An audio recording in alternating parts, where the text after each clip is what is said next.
안녕하세요 여러분. 나만 없어 교양이 5분 라디오입니다. 떨리는 마음으로 라디오 첫 방송을 했던 게 엊그제 같은데 벌써 마지막 라디오 방송을 맞이하게 되었네요. 종강이 앞으로 얼마 남지 않았다는 얘기겠죠. 남은 기말고사까지 열심히 준비하셔서 만족스러운 성과 얻으셨으면 좋겠습니다. 오늘 준비한 주제는 AI가 차별을 한다고입니다. 인공지능 시대에 우리 사회가 함께 고민해봐야 할 것들도 같이 짚어보도록 할게요. 인공지능과 관련된 하나의 중요한 논쟁거리는 차별과 편견입니다. 2018년 10월에 아마존의 인공지능 채용 프로그램이 논란 끝에 폐지됐습니다. 이 프로그램은 채용을 하면서 지원자의 이력서에서 여성과 관련된 단어들을 찾아내서 감점을 했다고 해요. 아마존이라는 기업이 여성들은 점수를 깎아라 이렇게 지시를 입력한 것은 물론 아니었습니다. 그런데도 인공지능은 기업의 관행으로부터 여성 차별을 배웠던 거예요. 이 회사가 이전 10년 동안에 채용을 한 기록을 바탕으로 일종의 채용 선호 패턴을 뽑아내서 거기에 맞췄던 겁니다. 즉 회사의 사람들이 했던 차별 관행을 인공지능이 그대로 따라한 거죠. 구글의 인공지능 연구 책임자가 2017년에 MRD 테크놀로지 리뷰 인터뷰에서 뭐라고 말을 했냐면 인공지능의 진짜 위험성은 인간의 편견을 배운다는 것이다 라는 거였어요. 인공지능은 여성보다는 남성의 얼굴과 목소리를 잘 인식을 한다고 합니다. 또 외국에서는 흑인보다는 백인의 얼굴을 잘 인식을 한다고 해요. 연구 개발을 하는 주체와 대상이 주로 백인 남성이기 때문이겠죠. 2016년에 미국 미디어인 프로퍼블리카는 인공지능 프로그램이 교도소 수감자 가운데서 흑인들의 재범 위험성을 백인보다 훨씬 높게 평가한다. 그래서 흑인들이 가석방되는 비율을 떨어지게 만든다. 이런 보도를 하기도 했습니다.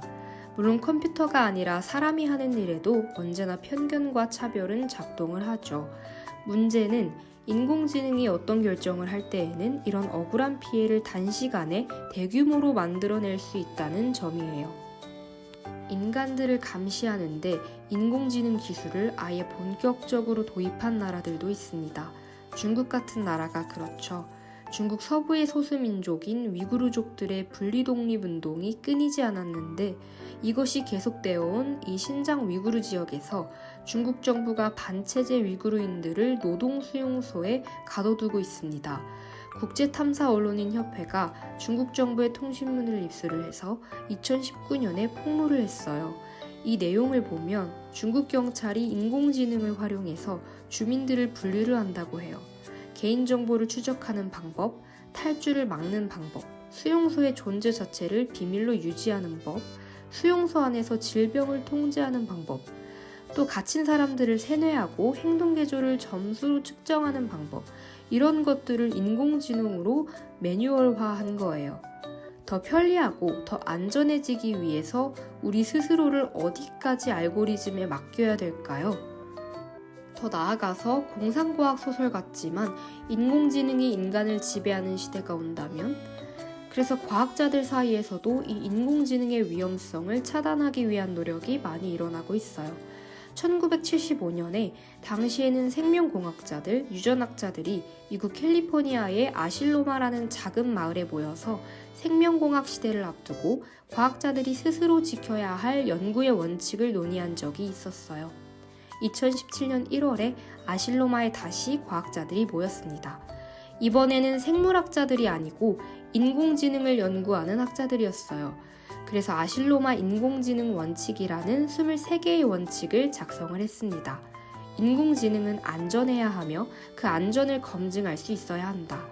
사법제도에 만일 인공지능 시스템이 사용이 된다면 권위 있는 인권기구가 감시를 해서 그 기준을 충족시킬 수 있어야 한다.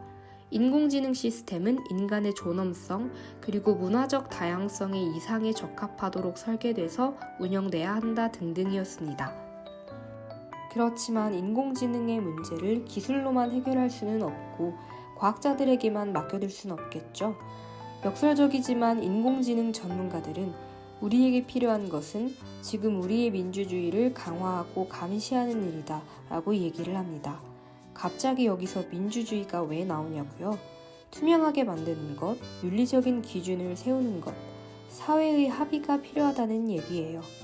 또한 생각해 볼 것들이 인간의 경쟁력은 그러면 어떤 부분에서 나올까? 인공지능과 비교를 했을 때 모두의 고민거리겠죠. 인공지능의 발전에 발전을 거듭하는 모습을 보면 사실은 기분이 마냥 좋지만은 않아요. 기계가 사람보다 더 똑똑해지면 사람들은 어떻게 되는 걸까? 나중에 기계한테 다 밀려나는 거 아닐까? 이런 두려움이 당연히 생기는 거죠. 인공지능과 로봇이 인간의 일자리를 위협할 거다라는 얘기는 뭐 너무 많이 들어서 이젠 새롭지도 않습니다. 코딩을 배워야 하나? 뇌신경 과학을 공부해야 하나? 직업에 필요한 기술들을 더 익혀야 하나? 갈 길은 멀고 마음은 다급하죠. 근데 결국 우리가 진화를 하면서 생명체로서 우리가 키워온 강점들이야말로 우리의 경쟁력이 되어줄 것이다 라고 또 전문가들은 이야기를 해요. 사람은 컴퓨터 프로그램이 아니잖아요. 바로 그 차이를 오히려 더 키워서 강점으로 만들어야 한다는 거예요. 기술을 익히는 게 내 능력을 키우는 게 아닌가? 라고 생각을 할 수도 있지만 지금 시대에 필요한 건 기술과 기술 사이를 잇는 감각이랄까요? 서로 다른 의견을 조율하고 중재하는 힘, 다른 사람의 감정을 받아들이고 전달하는 힘, 이런 것들이 앞으로 점점 더 중요해질 것 같아요. 사람들의 감정을 파악하고 요구에 대응하라고 만족도를 높여주는 소셜 서비스 분야가 확대되는 추세인데 컴퓨터 기술보다 더 필요한 것은 사회적 기술인 것 같습니다. 기계하고 기술과 지능으로 경쟁을 하는 게 아니라 감정으로 오히려 경쟁을 하는 거죠. 공통의 목표를 이루기 위해서 협력을 하는 방법, 해법을 찾아가는 능력, 이런 것들을 키우는 게 더 중요한 시대가 되어가고 있네요.